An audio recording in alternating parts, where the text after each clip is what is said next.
It began with a peaceful, poetic song about a woman, but it almost ended in an interstate bloodbath. This is the chilling reality of how corporate media engineered a manhunt between Common and Ice Cube. When a Chicago lyricist simply mourned the loss of authentic hip-hop, greedy journalists intentionally twisted his words into a violent attack on the West Coast. They weaponized regional pride to sell magazines, escalating a lyrical dispute into a dangerous, physical feud that put Common's life on the line. The sheer malice of this manufactured war did not appear out of nowhere. It was violently incubated within the desperate, shifting cultural landscape of America in the early 1990s. Hip-hop was undergoing a violent, highly lucrative metamorphosis. What had begun in the impoverished parks of the Bronx as a genuine voice for the voiceless, a tool for community empowerment and social observation, had been thoroughly co-opted by major corporate record labels. These boardroom executives, predominantly older white men sitting in high-rises in New York and Los Angeles, had made a chilling, calculated discovery. Rebellion, gang culture, and hyper-violence sold millions of records to suburban teenagers. The authenticity of the street was suddenly the most valuable commodity on the American Stock Exchange. The industry systematically stopped rewarding intellect and began heavily financing nihilism. The undisputed epicenter of this commercial explosion was the West Coast. California had birthed gangsta rap, a subgenre that traded the socially conscious, Afrocentric rhyming of the late 1980s for stark, brutal tales of drive-by shootings, drug dealing, and police brutality. It was initially a raw, necessary reflection of life in places like Compton and South Central Los Angeles, serving as a bleak documentary of urban decay. However, as the revenue stream swelled into the tens of millions, the reality of the streets was quickly commodified into a cartoonish exaggeration. At the absolute forefront of this movement, holding the undisputed crown of West Coast supremacy, was Ice Cube, born O'Shea Jackson Sr. By 1993, Ice Cube was no longer just a rapper. He was a towering industry titan. As the primary architect and lead writer of the legendary group NWA, he had helped draw the very blueprint for the gangsta rap genre. After a bitter, financially driven split from the group, he transitioned into a wildly successful solo career. But more importantly, he was rapidly ascending as a Hollywood movie star and producer. He represented the absolute commercial zenith of the West Coast sound. However, maintaining this dominant position required a brutal, exhausting psychological balancing act. Cube was an incredibly intelligent, astute businessman making millions of dollars in corporate America, yet his entire brand, his primary source of leverage and income, was completely dependent on convincing the world that he was still a hardened, uncompromising gangster. In the music industry, street credibility is not just a badge of honor.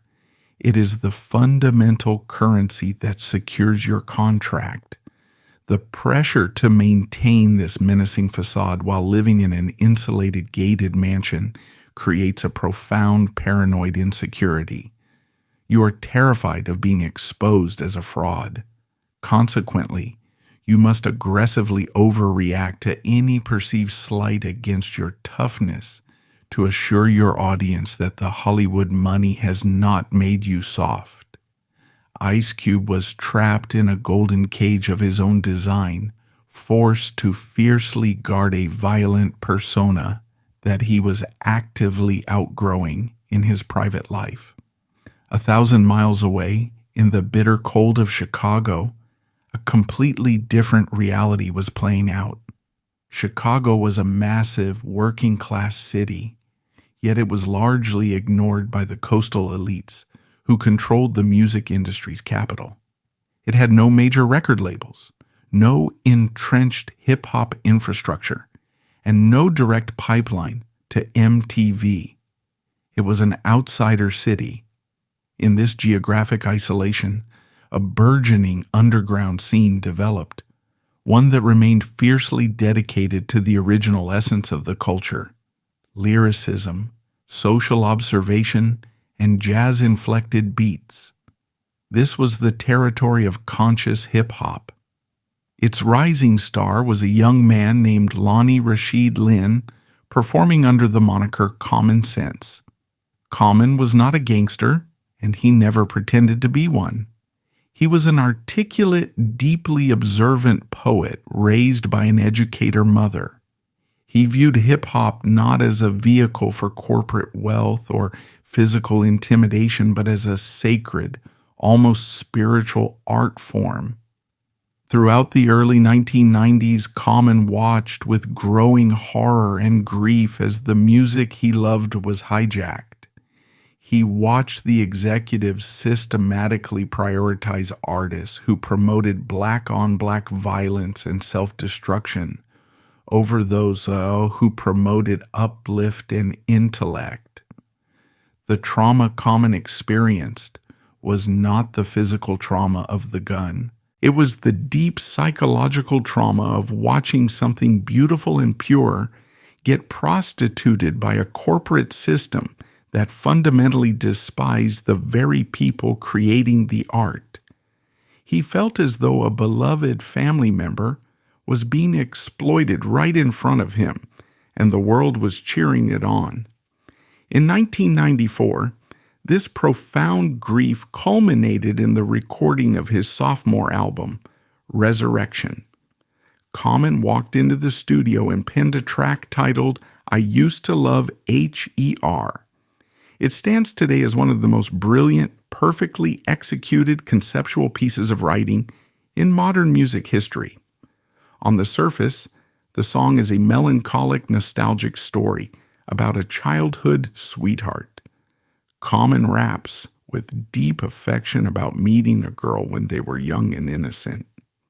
He details how she grew up, lost her way, moved to the West Coast, and started hanging around with the wrong crowd, specifically gang members and hustlers. He laments how she changed her appearance, degraded herself for money, and allowed opportunistic men to exploit her body and her spirit. But HER was an acronym. It stood for Hearing Every Rhyme. The woman in the song was a metaphor for hip-hop itself. Common was expressing his heartbreak that the culture had abandoned its authentic, community-driven roots in New York to blindly chase the violent, lucrative trends of West Coast gangsta rap. He was critiquing the systemic degradation of an art form by corporate forces. It was a lament, an act of mourning from a purist who felt entirely alienated by the genre he had dedicated his life to. Crucially, Common did not name Ice Cube. He did not name Snoop Dogg, Dr. Dre, Eazy-E, or any specific individual. He was not challenging anyone to a physical fight, nor was he claiming that Chicago was inherently superior to Los Angeles. He was begging for the soul of the music to be saved from the boardroom executives who were turning it into a blood sport. When Resurrection was released in the autumn of 1994, I Used to Love H.E.R. quickly gained traction as an undisputed underground masterpiece. The critics praised its poetic depth, its storytelling, and its fearless honesty. For a brief moment, it seemed that Common's message might actually resonate and spark a genuine intellectual debate about the commercial direction of the culture. However, the corporate media machine does not profit from nuance, and it certainly does not profit from intellectual debate. It profits from warfare. The editors of the major hip-hop magazines and the directors of the massive urban radio stations listened to the track and recognized a much darker, far more profitable opportunity. The music press in the 1990s was the primary instigator of culture, acting as the undisputed gatekeepers of relevance.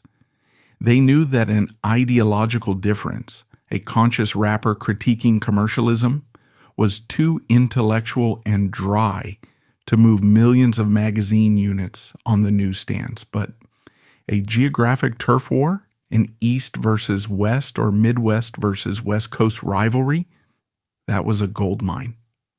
The media systematically began to strip away the metaphor of the song. They intentionally ignored the overarching critique of the corporate system. Instead, journalists began actively baiting West Coast artists during interviews. They shoved microphones into the faces of Los Angeles rappers and asked incendiary leading questions. How do you feel about this guy in Chicago saying the West Coast ruined hip-hop? They framed a thoughtful, artistic eulogy as a direct, disrespectful, and highly arrogant attack on the entire state of California. They deliberately mistranslated the poetry into a declaration of war. This is the exact mechanism of cruelty deployed by the entertainment system. The executives and journalists knew perfectly well that young black men in this industry, many of whom came from environments where verbal disrespect was routinely met with lethal violence, were highly protective of their pride. They knew that regional allegiance was a matter of life and death on the streets. Yet, they deliberately agitated that pride to sell sensationalist headlines. They handed a loaded gun to the artists, pointed the cameras at them, and waited for the trigger to be pulled. As 1994 drew to a close, the trap had been perfectly set. The magazines had successfully planted the seed of a Chicago versus Los Angeles narrative. The rumors began to echo through the radio waves, traveling across the country and reaching the sprawling, palm-lined streets of Southern California. It was only a matter of time before this manufactured disrespect reached the ears of the West Coast's most powerful and most secretly insecure commercial titan. Ice Cube, sitting atop a massive financial empire built entirely on the perception of his untouchable dominance, was about to be fed a heavily distorted version of Common's song, and the corporate architects of this conflict were sitting back in their leather chairs, holding their breath, waiting for the highly lucrative bloodshed to begin. When a man builds a multi-million-dollar empire on the public perception of his own ruthlessness, his ego becomes his most fragile and heavily guarded asset. By 1995, Ice Cube was navigating an incredibly precarious psychological transition. He was aggressively moving away from the gritty, impoverished streets of South Central Los Angeles and establishing himself in the insulated, highly lucrative world of Hollywood cinema. He was writing and starring in hit comedy films like Friday, accumulating a level of wealth that separated him entirely from the gang-affiliated reality he still rapped about. Yet, his power in the music industry relied absolutely on the consumer believing he was still a hardened, uncompromising gangster. This is the central paradox of gangsta rap. The more successful you become, the further you physically move from the streets, but the more aggressively you must defend your connection to them. When the hip-hop magazines and radio provocateurs began feeding Ice Cube the distorted narrative that a relatively obscure, conscious rapper from Chicago had publicly disrespected the entire West Coast, Cube's reaction was not measured. It was visceral and intensely defensive. The media whispered that Common's metaphorical track, I Used to Love H.E.R., was actually a blunt declaration that California had ruined hip-hop. For Ice Cube, this was not a philosophical critique of commercialism. It was a direct attack on his authenticity, his livelihood, and his undisputed throne. He felt the cold breath of the industry trying to expose the vast gap between his Hollywood reality and his street persona. He decided that the only way to protect his brand was to unleash a disproportionate, terrifying show of force. He did not just respond with a single song. He formed a militant musical syndicate. Ice Cube aligned with two highly respected, deeply entrenched Los Angeles artists, Mac 10 and WC, to create the supergroup West Side Connection. This was not a standard musical collaboration built on shared artistic vision. It was a regional army. The entire purpose of West Side Connection was to aggressively assert West Coast supremacy and violently crush any perceived disrespect from the rest of the country. They adopted the visual aesthetics of prison inmates and street enforcers, wearing heavy denim, khaki work shirts, and bandanas. They weaponized their local influence, transforming regional pride into a militant, unforgiving ideology. In late 1995, Mac 10 released his self-titled debut album featuring a track specifically designed as a warning shot titled West Side Slaughterhouse. Ice Cube used this platform to deliver a lethal, targeted strike.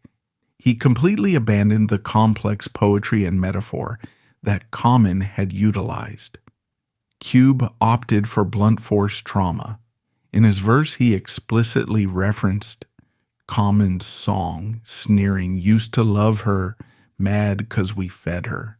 He then proceeded to threaten physical violence against anyone who dared to challenge the cultural and commercial dominance of the West Coast.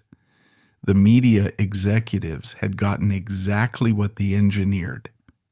A philosophical disagreement about the direction of a musical genre had been successfully mutated into a hyper-masculine, territorial death threat.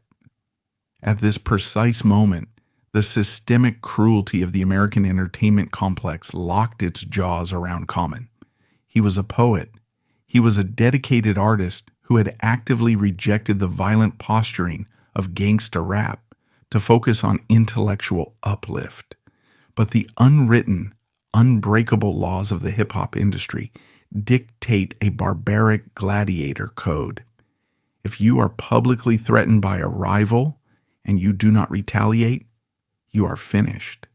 If Common chose the path of peace, if he ignored Ice Cube's aggressive disrespect, his career in Chicago would be instantly eradicated. He would be branded a coward. His audience would abandon him. His record label would drop him, and his voice would be permanently silenced. The corporate system, driven entirely by the audience's bloodlust, forces young black men into an arena where they must defend their physical courage, even if it explicitly contradicts their ideological beliefs. Common was faced with a chilling dilemma. He had to betray his own peaceful ethos in order to survive in the very industry he had just criticized. He realized that you cannot fight a street brawler with abstract poetry. You have to step down into the mud. He did not flinch, but he knew he needed heavy artillery. Common traveled to New York City and enlisted the help of legendary East Coast producer Pete Rock. This geographic alliance alone, a Chicago lyricist teaming up with a revered New York beatmaker during the height of the East Coast-West Coast tension, poured high-octane fuel onto the burning regional fires. Together they crafted a response titled The Bitch in You. Released in 1996, It remains one of the most surgical, devastating character assassinations in the history of the music industry. Common did not threaten to shoot Ice Cube. He did not threaten his family, his neighborhood, or his affiliates. Instead, Common deployed a weapon far more destructive to a man in Ice Cube's precarious position. He told the absolute truth. The bitch in you methodically stripped away the hardened gangster mask that Ice Cube had spent a decade meticulously building. Common pointed out the glaring, uncomfortable hypocrisy of a man who claimed to be a ruthless street killer while simultaneously acting in mainstream Hollywood family comedies. He ridiculed Cube's transition from a genuine voice of rebellion into a corporate commodity desperately clinging to a violent past he no longer lived.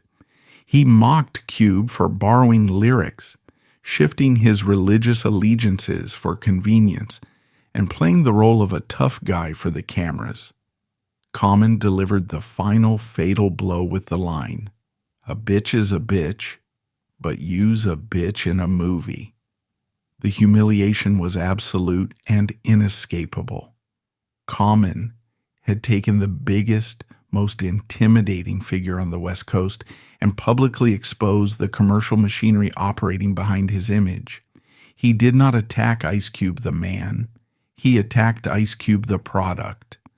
For a corporate entity entirely reliant on street credibility to sell records, being exposed as an actor playing a role is vastly more damaging than being threatened with a gun. Common shattered the illusion, and the reverberation shook the entire hip-hop industry. The street pride of California was severely bruised. Many listeners came to see The Bitch in You as one of the sharpest and most effective diss records of the era. But if anyone expected this lyrical victory to end the conflict, they vastly underestimated the malice of the media machinery standing on the sidelines. The magazines, the radio stations, and the television networks descended upon this feud with ravenous joy. This was no longer just a disagreement between two men. It was a highly profitable interstate war. The industry executives deliberately ignored the fact that these were real human beings whose lives were now in genuine danger. They splashed Common and Ice Cube across the covers of major magazines using aggressive typography to highlight the feud. They dedicated hours of primetime radio programming to dissecting the disrespect, actively inviting fans to call in and pledge their violent allegiance to their respective coasts. The executives pulling the strings recognized a fundamental truth of capitalism. Ideological differences do not sell advertising space, but the threat of a geographic gang war prints money. They monetize the resentment by actively promoting West Side Connection as the righteous armed defenders of California and Common as the disrespectful invading outsider. They turned a personal grievance into a massive marketing campaign. The corporate media machinery did not care about the physical safety of the artists involved. They viewed the escalating tension and the mobilization of street affiliations as nothing more than a spectacular promotional tool to inflate their quarterly earnings. The consequences of this media manipulation rapidly bled off the pages of the magazines and onto the unforgiving pavement. The boundaries between entertainment and reality collapsed completely. Common was no longer just dealing with a rival rapper. He was dealing with an entire geographic region that had been brainwashed by the media into believing he was a legitimate target. The abstract threat of a song lyric was about to manifest into a terrifying physical reality, proving that the pen of a journalist can be just as lethal as a loaded weapon when aimed at the right target. The boundary between a rap lyric and a bullet is horrifyingly thin, and in the mid-1990s, the corporate media happily acted as the finger resting on the trigger. When the magazines and radio stations successfully mutated Common's poetic critique into a regional declaration of war, the abstract beef instantly solidified into physical, inescapable danger. For the major media outlets fanning the flames from afar, the feud between Common and West Side Connection was an incredibly lucrative storyline. It drove magazine subscriptions, spiked radio ratings, and guaranteed massive record sales. But for Lonnie Lynn, a young man from Chicago whose only crime was writing a song about the soul of hip-hop, the narrative had become a life-threatening reality. The corporate machine had effectively placed a geographic bounty on his head. The terrifying real-world consequences of this media manipulation culminated in Los Angeles.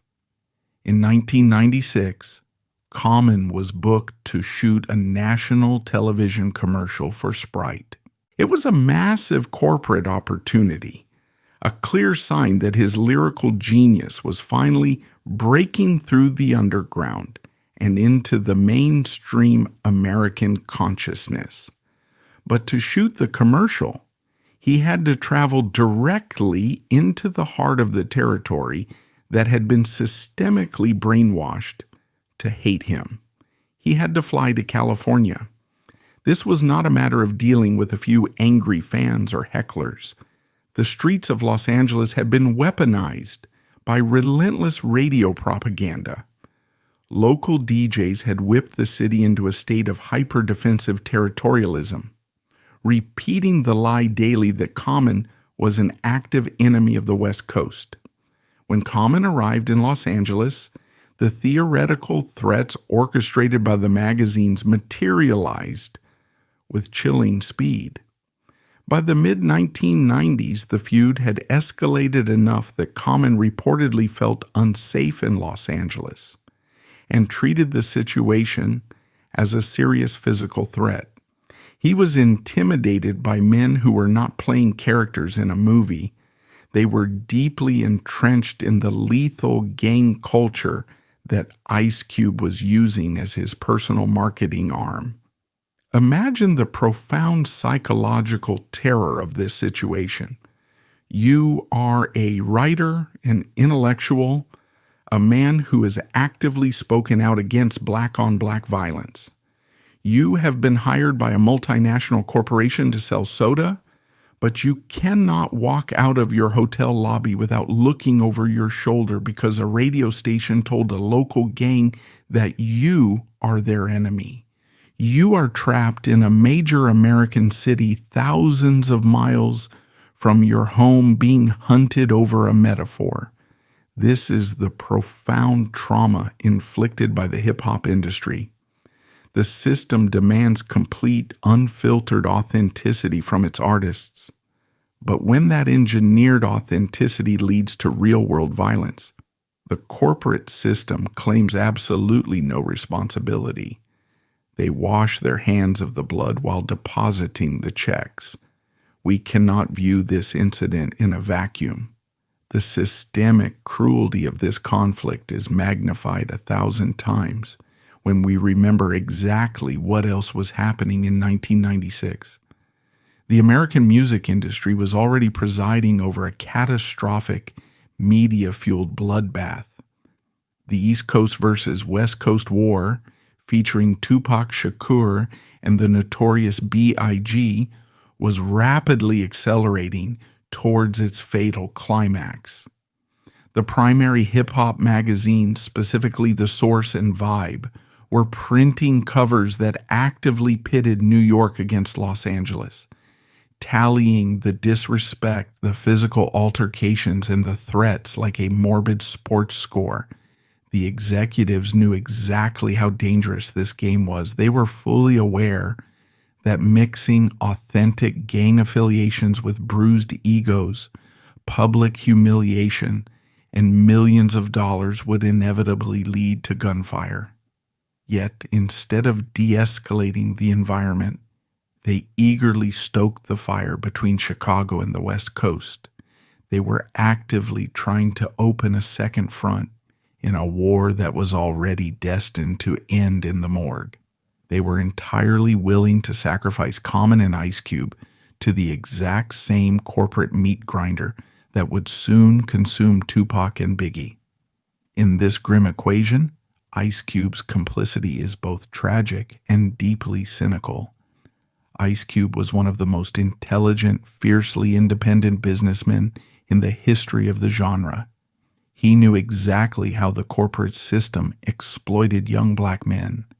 He had built his early career articulating that exact exploitation. Yet he allowed himself to become the primary enforcer for this white-owned corporate agenda. He was older, wealthier, and supposedly wiser, but he was a prisoner of the gangsta archetype he had invented.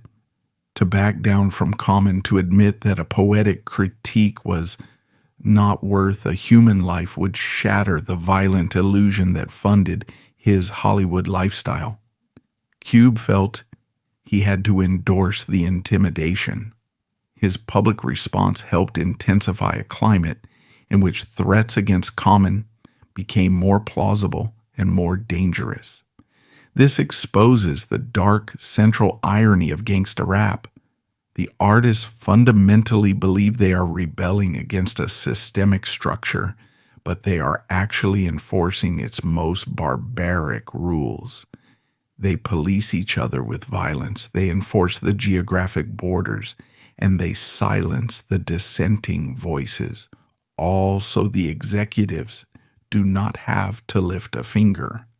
They do the dirty work of the oppressor, mistakenly believing that the millions of dollars they receive in return equates to genuine power. While Common was being surrounded in Los Angeles, facing the very real possibility of losing his life, the executives in New York were counting the receipts. They institutionalized the beef. They turned death threats into editorial content. This is the ultimate cruelty of the American entertainment complex. It takes the very real, very lethal conditions of impoverished neighborhoods, strips away the human tragedy, and commodifies the violence for suburban consumption. The corporate architects of this feud did not bleed. They did not get confronted in parking lots by men with weapons. They did not have to look over their shoulders when they walked to their cars at night. They sat in glass high-rises and watched the gladiators tear each other to pieces, sweeping up the cash that fell from the wounds. By the end of 1996 and the beginning of 1997, the tension had reached an absolute boiling point. The industry was teetering on the edge of a multi-state gang war. Common had survived his trip to Los Angeles, but the geographic embargo remained firmly in place. The radio bans continued. The magazine articles kept fueling the hatred.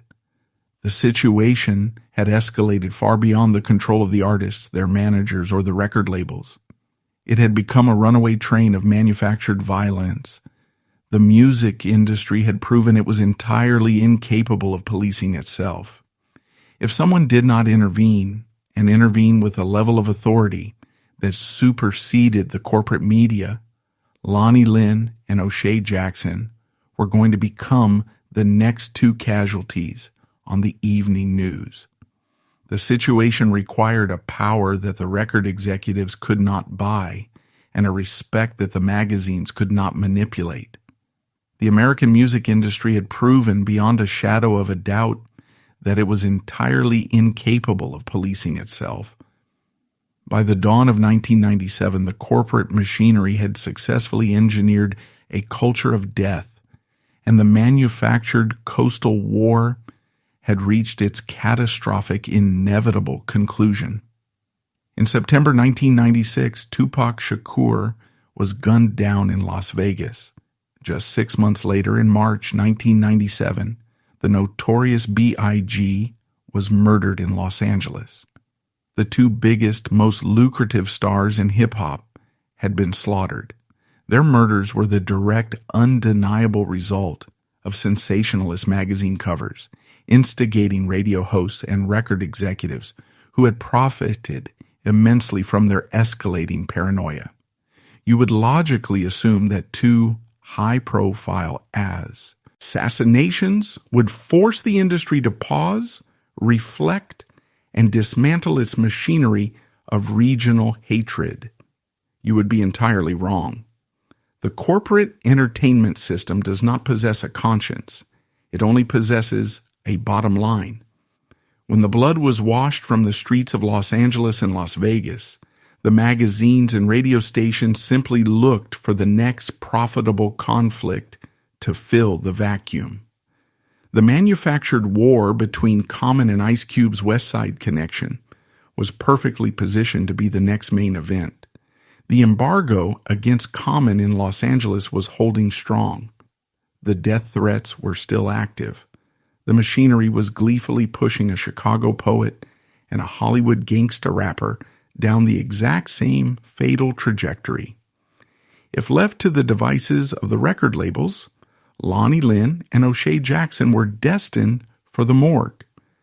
It required an intervention from a power structure that the music executives could not purchase and a moral authority that the magazines could not manipulate. It required Minister Louis Farrakhan.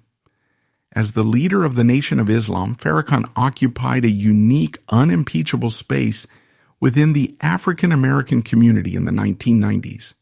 He commanded absolute, unquestioned respect from both the conscious intellectuals and the most hardened street enforcers. He had successfully organized the Million Man March in 1995, demonstrating an unprecedented ability to unify deeply fractured communities across geographic and ideological lines. Watching the hip-hop industry actively cannibalize its own youth to enrich white-owned corporate conglomerates, Farrakhan recognized the imminent lethal danger surrounding Common and Ice Cube. In April 1997, acting with desperate urgency, he convened a hip-hop peace summit at the Nation of Islam headquarters in Chicago. This was not a media event.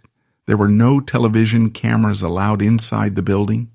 There were no publicists dictating the narrative, and absolutely no magazine journalists waiting G in the wings to twist the quotes for a front-page headline.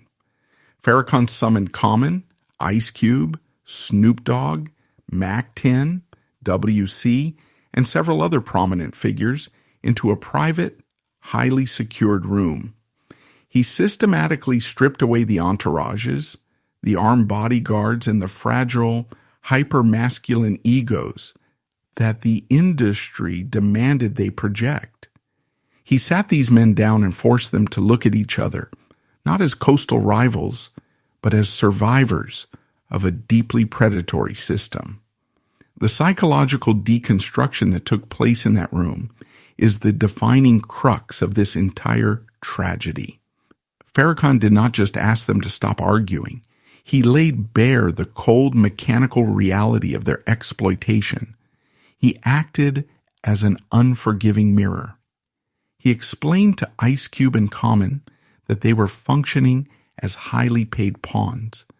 They were taking the genuine frustrations, the poverty, and the fierce regional pride of their respective cities and weaponizing them against each other, entirely for the amusement and financial gain of a corporate power structure that fundamentally despised them both. Farrakhan pointed directly to the fresh graves of Tupac and Biggie. He methodically dismantled the illusion of the gangsta code. He showed them that dying for a geographic postcode or a bruised ego was not an act of rebellion against the system.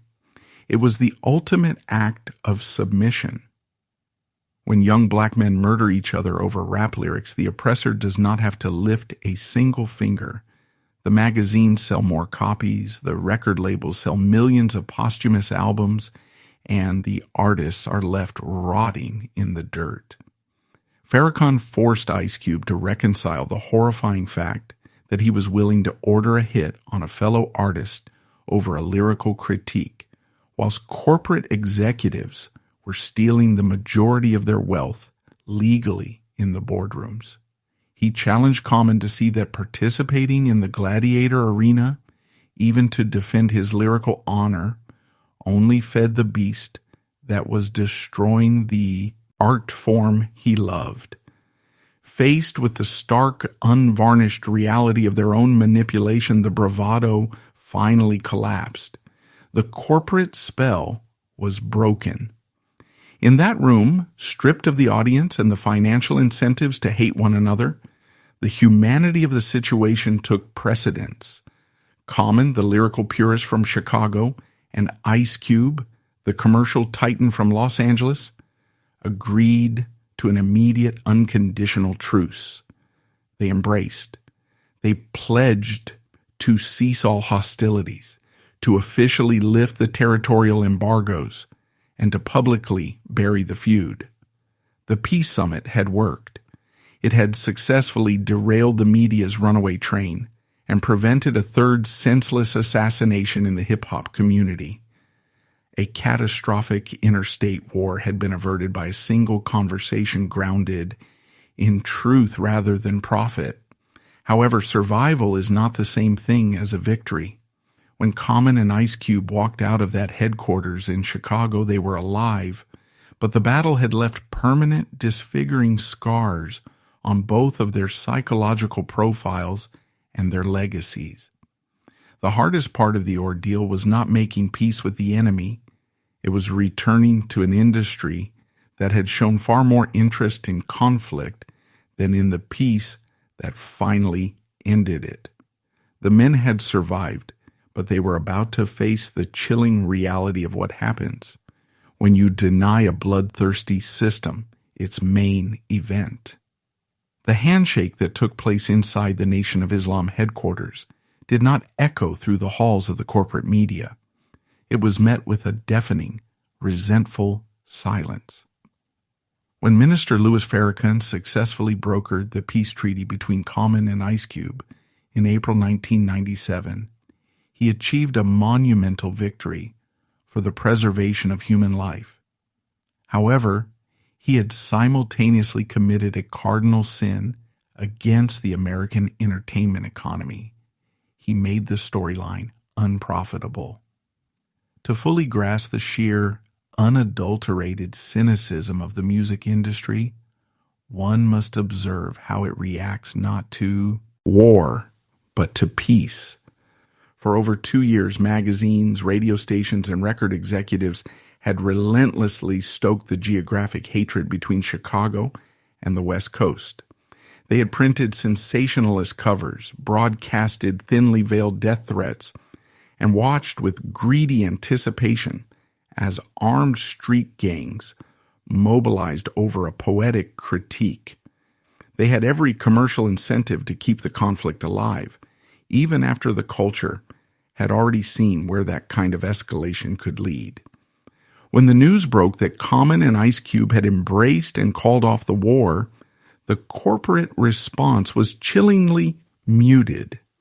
The hip-hop media apparatus, which had dedicated hundreds of pages to dissecting the feud and amplifying the disrespect, practically buried the resolution. The peace summit was relegated to brief, sterile paragraphs in the back pages of the publications. There were no special commemorative issues celebrating the triumph of unity. There were no radio marathons praising the artists for choosing life over ego.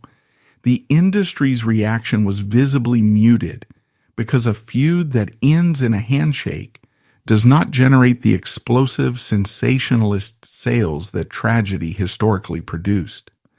Peace, in the ruthlessly capitalist ecosystem of the 1990s music industry, was a financial failure.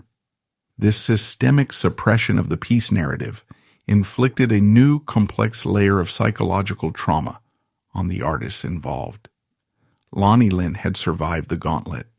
He had walked directly into the crosshairs of the West Coast gangsta rap machine and emerged with his life and his artistic integrity intact. But as he returned to his normal life in Chicago, the adrenaline faded, leaving behind a profound, incurable cynicism. Common realized a horrifying truth. He was completely alone. The record label executives who were supposed to protect his career had done absolutely nothing when his physical safety was threatened in Los Angeles. The journalists who routinely praised his intellect had eagerly thrown him to the wolves the very moment it became profitable to do so. He learned the bitter lesson that in the music business, he's as conscious hip-hop was not viewed by the system as a noble alternative to violence. It was viewed as a vulnerability to be exploited. The feud appears to have deepened Common's sense of caution and sharpened the emotional edge of his later work. He could no longer afford to be just a poet. The innocence that birthed I Used to Love H.E.R. was dead, murdered by the realization that speaking the truth could literally get you killed. Common understood that to survive in an industry that fundamentally despised his intellect, he had to build psychological and musical armor. He could no longer simply observe the culture. He had to fortify himself against it. The experience arguably contributed to the harder, more guarded emotional texture of Common's work leading into Like Water for Chocolate. Common relocated and aligned himself with the Soulquarians, a collective of fiercely independent, musically elite artists like Questlove, D'Angelo, and Jay Dilla. He insulated himself with sheer, undeniable musical brilliance because he knew the corporate machine would never protect him. He had to prove his resilience on every single track, carrying the invisible weight of a man who knows the industry would rather see him in a casket than see him succeed on his own terms.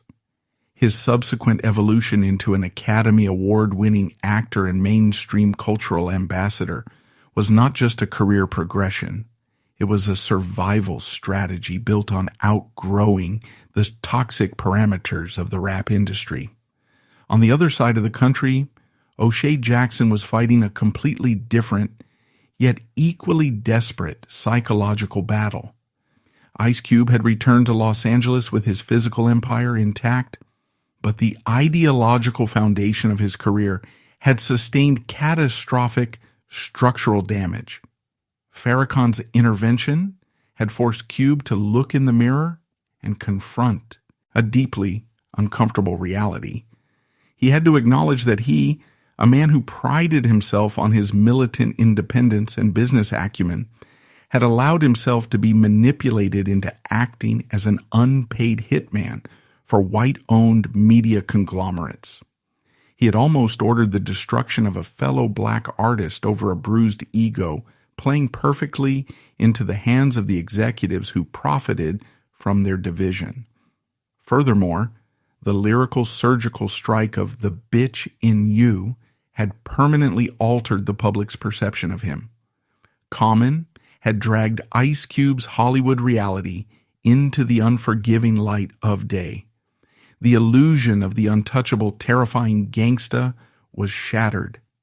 Every time Cube attempted to project that menacing street persona from that point forward, the audience, and more importantly, Cube himself, knew it was an act. He was a multimillionaire actor, a family man living in a gated community who had been intellectually humiliated by a Midwestern underdog who refused to use profanity as a crutch. This ideological defeat accelerated Ice Cube's permanent pivot away from hardcore gangsta rap. He recognized that the genre he helped create was a lethal trap. It was a demographic dead end that demanded its artists remain in a state of perpetual violence and arrested development. If he stayed in that lane, The industry would eventually demand blood that he was no longer willing to spill. To survive, Ice Cube had to aggressively dismantle the very persona he had fought so fiercely to protect against Common. Over the subsequent decade, Ice Cube heavily pivoted his focus toward corporate Hollywood, eventually producing and starring in massively successful family-friendly comedy franchises like Barbershop and Are We There Yet? He transitioned from the most feared man in America to a mainstream sanitized box office draw. It was a brilliant, highly lucrative business maneuver, but it was also a desperate escape hatch. He was running away from the lethal corner he had painted himself into. He had to become a Hollywood mogul because the alternative, remaining an aging gangster rapper trying to prove his toughness to teenagers and magazine editors, was a death sentence. The feud had acted as a violent catalyst for both men. They had both stared into the absolute abyss of the American entertainment machine. They saw the blood on the balance sheets. They saw the executives waiting with bated breath for the gunfire to start. They survived, but the psychological toll of being used as gladiators in a corporate coliseum fundamentally rewired their brains.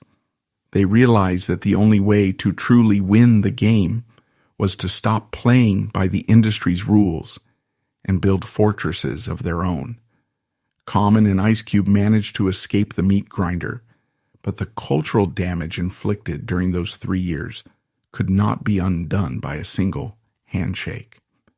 When we examine the wreckage of this feud, it is easy to focus on the diss tracks and the tense street confrontations.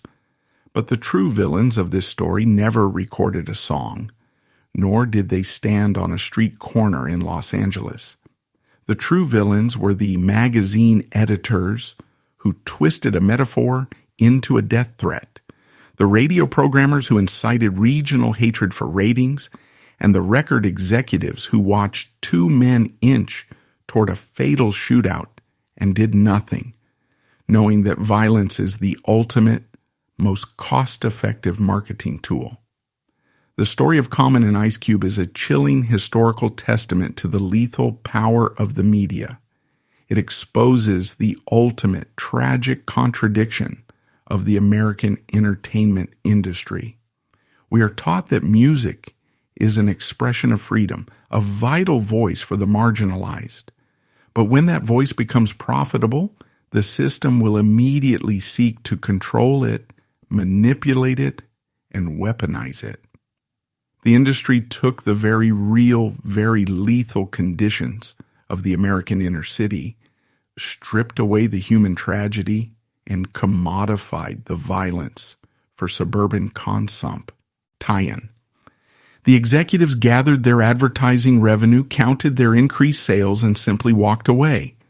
They faced absolutely no consequences for orchestrating an environment of terror. They left behind a culture deeply infected with hostility and moved on to find the next two artists they could pit against each other. The survival of Lonnie Lynn and O'Shea Jackson is a testament to the power of intervention and the ultimate triumph of human reason over corporate manipulation. But their story serves as a grim, haunting warning. It proves that in the business of entertainment, the most ruthless, dangerous gangsters do not wear bandanas or carry weapons on the street. They sit in air-conditioned boardrooms, armed with printing presses and radio towers, turning human pride into a commodity and transforming the lives of young artists into disposable, highly profitable headlines.